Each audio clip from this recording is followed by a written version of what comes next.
Hi అండి, నేను మీ Varalakshmi kitchen స్వాగతం. అందరూ బాగున్నారా? అందరూ బాగోవాలి, అందులో నేను ఉండాలి. ఈరోజు నేను పెసరపప్పు పప్పుచారు ఆంధ్ర స్టైల్లో చేద్దాం అనుకుంటున్నానండి. గ్లాసు పెసరపప్పు తీసుకున్నాను, ఏపి పెట్టానండి. ఇంకోండి ఏపాను, గ్లాస్ తీసుకున్నాను. ఒక ఉల్లిపాయ కట్ చేసి పెట్టాను, 2 టమాటాలు కట్ చేసి పెట్టాను, 8 పచ్చిమిరకాయలు కూడా కట్ చేసి పెట్టాను, కొంచెం కొత్తిమీర కట్ చేసి పెట్టాను. ఇవన్నీ మనము ఇప్పుడు కుక్కర్లో విజిల్ పెట్టుకుందామండి. పప్పు కడుగుదాము. ఇంకోండి పప్పు శుభ్రం కడిగి పెట్టాను. ఉల్లిపాయ వేసేస్తున్నాను. ఇంకోండి పచ్చిమిరపకాయలు కూడా వేసేస్తున్నాను, టమాటాలు కూడా వేసేస్తున్నాను. మనం నిమ్మకాయ సైజు అంత చింతపండు కూడా నానబెట్టుకున్నామండి. ఇదిగోండి నిమ్మకాయ సైజు అంత చింతపండు కూడా నానబెట్టాను. కొంచెం కొత్తిమీర కాళ్ళు కూడా వేస్తున్నానండి. ఇలా వేస్తే మాత్రం చాలా బాగుంటుంది పప్పుచారు. 1 స్పూను పసుపు కూడా వేస్తున్నాను. ఇవన్నీ వేసుకున్నాం కదండి, నేను వాటర్ వేస్తున్నాను. ఇంకోండి 2 గ్లాసులు వాటర్ వేసాను. ఇది మనము ఇప్పుడు ఇలా కలిపేసుకొని విజిల్ పెట్టుకుందామండి. 3 విజిల్ వస్తే సరిపోద్దండి పప్పుచారుకి.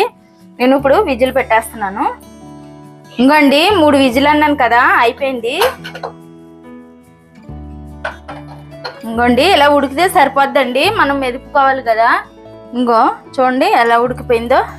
ఇలా ఉడికితే చాలండి. ఇప్పుడు మనము పప్పు గుత్తితో మెదిపేసుకుందాం. ఇలా మెత్తగా మెదిపేసుకోవాలండి. అసలు ఇందులో ఏం కనపడకూడదు. పిల్లలు కొంచెంమంది పచ్చిమిరపకాయలు టమాటాలు అడ్డంగా ఉన్నాయి, తినబుద్ధి కాదని తినరు.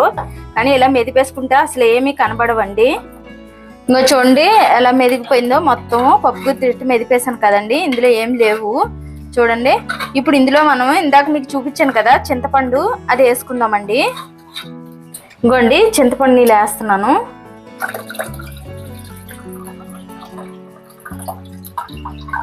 ఇంకోండి మొత్తం వేసుకున్నాం కదా మనం, చింతపండు కూడా వేసాం కదా.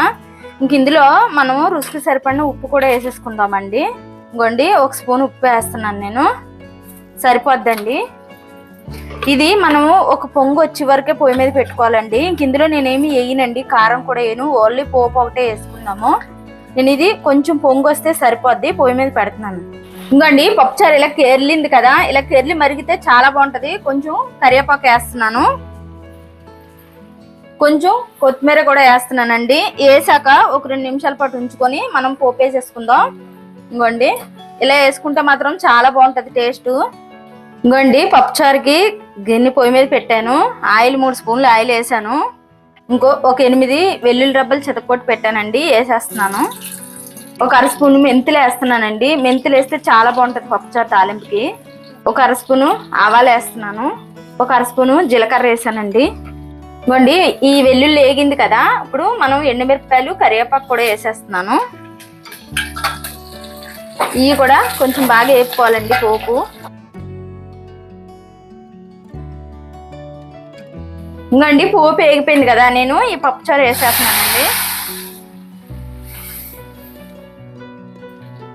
ఇంకోండి పప్పుచారు పోపు వేసేసాం కదా, ఇంకా అయిపోయిందండి. ఇది నేను స్టవ్ ఆపేస్తున్నాను.